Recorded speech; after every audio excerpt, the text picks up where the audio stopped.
What do cave paintings in France, the Voyager space probe, and the way we get to know someone all have in common? They all involve a human universal, something shared by people across all cultures and all time periods: storytelling. Our oldest example of storytelling comes from the 30,000-year-old cave paintings of Lascaux and Chauveau in France. That's 900 generations ago. They feature people, animals, and objects and follow themes of survival. Experts believe they were used as a kind of visual aid, the way a speaker would use a PowerPoint, to an even older form of storytelling, the oral tradition. Stories told through song, chant, and prayer, an ancestral game of telephone stretching back hundreds, thousands of years. Stories have been with us for all of human history, recorded or not. Storytelling has shaped the world we live in. Great stories have changed the course of history. Novels and films have shaped entire generations. Storytelling is so important to us that when we sent the Voyager probe into the darkness of space, we sent with it a golden disc carrying the story of us, of all of humanity, hoping someone somewhere might want to hear it. Someone listening to this might be thinking, okay, that's cool and all, but so what? Why should I care about being able to tell a good story? First of all, I would say anybody who's been faced with having to explain to mom how that window got broken has very quickly understood the importance of being able to spin a good yarn. Secondly, I would put forth that you probably already know how to. We use storytelling in our daily lives all the time, oftentimes without really noticing it. The foundations of our interpersonal connections are built from stories. Think about how hard it would be to get to know someone without stories. How else could we explain who we are? Through millions of little stories, we connect with and come to understand friends, parents, children, partners. We teach through stories. We learn through stories. When someone asks you how your day was, they're asking you for a story. As kids, we run home excited to narrate our days to parents and siblings. We retell shared experiences with friends and find laughter anew in old memories. Through storytelling, memory is invigorated with a fresh gleam of new emotion. That broken window I mentioned earlier becomes laughter at the dinner table 20 years later.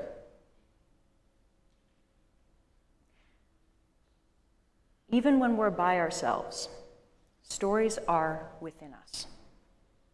Our internal narrative is the story we tell ourselves, explaining who we are and where we fit in the world.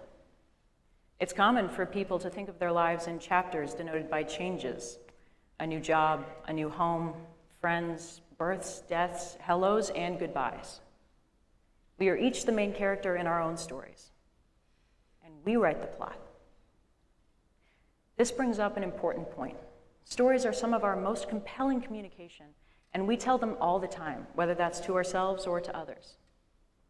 But do we really pay attention to them? It's common for people to struggle with an extremely critical internal narrative, magnifying mistakes and faults until almost everything disappears. The worst case of this leads to depression. If we fail to recognize the stories of others, we can miss out on important details about who they are. If we don't practice telling stories often and well, we can struggle to communicate effectively or understand properly. Storytelling may be intrinsically human, but it's still a skill, like language. It has to be cultivated. It has to be intentional. Stories inspire action. They give birth to empathy. They promote understanding. They are empowering. And as with anything powerful, we should be paying attention to them. If we choose to actively participate in storytelling, we learn to recognize the power of our individual voices. Our stories have the ability to impact others and through them, the world around us, big or small. Through good storytelling, we can bridge differences that would otherwise divide us. If we choose to recognize storytelling in our daily lives, we can find better paths to understanding in conversations. Our speech becomes more compelling. If we choose to listen to others while keeping storytelling in mind, we encourage in ourselves more attention to detail, a willingness to ask more questions, and a drive to seek out the stories of others. And when we hear them, we remember them better. We understand them better. So much conflict is rooted in misunderstanding, and misunderstanding causes a loss of empathy. Storytelling can help us find it again. If we choose to think of ourselves as the main character in the story, we take command of our own epic tale. Each one of us becomes the great adventurer out on a grand quest. Our mistakes become character development. Our achievements become triumphs. Perhaps if we thought of ourselves as characters in a story, we could be more forgiving. Perhaps we could be kinder, more understanding, surer, and more confident. Perhaps we could find the plot more easily.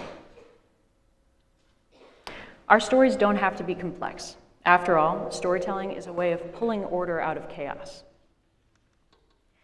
To tell a good story, we find the simplest way to convey detailed thoughts and emotions. This is also a principle of good writing. As a writer, I keep in mind at all times a quote by Jack Kerouac. "One day I will find the right words, and they will be simple." We're all capable of this. After all, it's a part of being human. You all came here today to listen to stories being told. My hope is that after hearing this, you'll be able to better recognize the gifts of storytelling both within yourselves and in others. Thank you.